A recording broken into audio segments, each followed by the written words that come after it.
midi sur Europe 1, Mathieu Noël. Vous écoutez toujours Europe 1, il est midi 24, rien ne s'oppose à midi continue avec Eva Rock, Emmanuel Duteil, Olivier Pouls. Et l'heure est venue d'écouter celui dont je me demandais cet été s'il allait bien s'entendre avec Eva Rock. 3 mois plus tard, aux mots doux parfumés au dracard noir que j'intercepte chaque matin et qui commence souvent par ces mots. Tu sais Eva, ce frisson qui parcourait mon corps lorsque je suis rentré dans le studio, j'ai su que c'était toi. Je sais qu'entre eux, comme on dit sur Tinder, ça batch. Et en plus, ils ne se souviennent même pas dans quelles circonstances ils ont enregistré cette chose. C'était il y a fort longtemps. Guy Carlier, bonjour.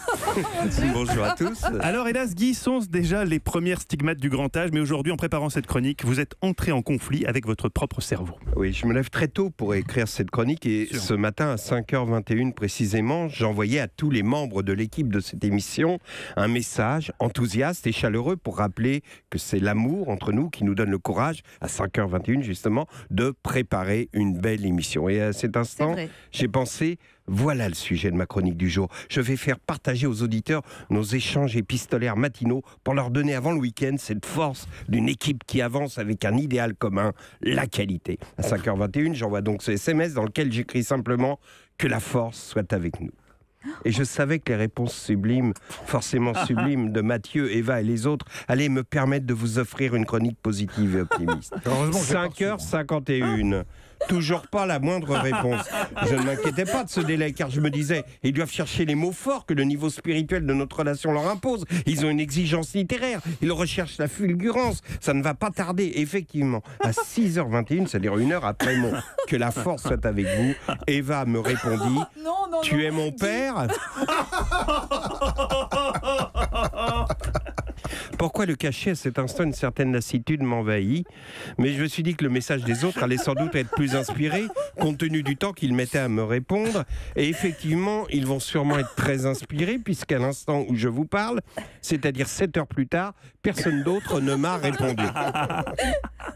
Il me fallait donc trouver un nouveau thème de chronique. Je regardais Paris s'éveiller à travers la baie vitrée de mon bureau qui domine la capitale. Oui, car j'ai la chance de vivre dans un penthouse au dernier étage d'un immeuble de grand standing. Et à l'instant où j'allumais mon ordinateur, le chien allongé à mes pieds, tandis que je dégustais mon premier café, que je voyais la ville s'éveiller à mes pieds, je me suis dit, eh bien, voilà un bon thème de chronique avant d'attaquer le week-end, le bonheur. Parce que c'est tellement simple, le bonheur. Ce penthouse qui domine Paris, une femme sublime dont je lis le désir dans les yeux des hommes qui nous croisent et qui se disent en me regardant, ah, le salaud, il a de la chance. Mais il faut dire que, putain, qu'est-ce qu'il est beau, c'est dingue.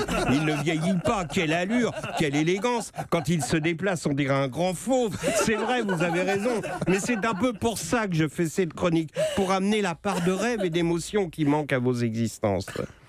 Là, je me suis aperçu qu'il était 8h34 et que je m'étais endormi sur mon bureau, donc pas de thème de chronique. Je demande à mon cerveau, dis-moi, gentil cerveau, peux-tu me donner une idée? Eh bien, tiens, je vais faire... D'ailleurs, ça m'a donné l'idée de faire une chronique sur mes relations avec mon cerveau. Car on a parfois des relations compliquées. Vous voyez, c'est un peu comme HAL, l'ordinateur, je vous l'ai dit, de 2001, Odyssée de l'espace. Mais ce matin, il était plutôt bougon, HAL. Il m'a dit, tais-toi, ne parle pas de moi, il y a des trucs qui doivent rester entre nous. Si tu veux, je te balance une crise de boulimie, c'est ça que tu veux, dis? Bon, pour ta chronique, te fais pas chier, t'as qu'à positiver, t'as qu'à rappeler que l'émission fait mieux que Romanov à la même idée. Oh là là, arrête, je t'en supplie. Anne est une amie, en plus, on fait moins bien qu'elle il y a 3 mois. C'est surtout ça qu'il faut rappeler. Oui, mais tu sais bien qu'au fond de toi, tu penses que vous êtes bien meilleur. Là, j'ai mis les mains sur mes oreilles et je me suis mis à chanter très fort, mais mon cerveau s'est moqué de moi. Il a dit, ah, le con, il met ses mains sur ses oreilles pour pas entendre sa conscience. Mais tu ne peux rien contre la voix de ta conscience. Elle vient de l'intérieur. On n'échappe pas à sa conscience. Je n'avais alors plus qu'une solution pour faire taire mon cerveau, lui infliger l'insoutenable.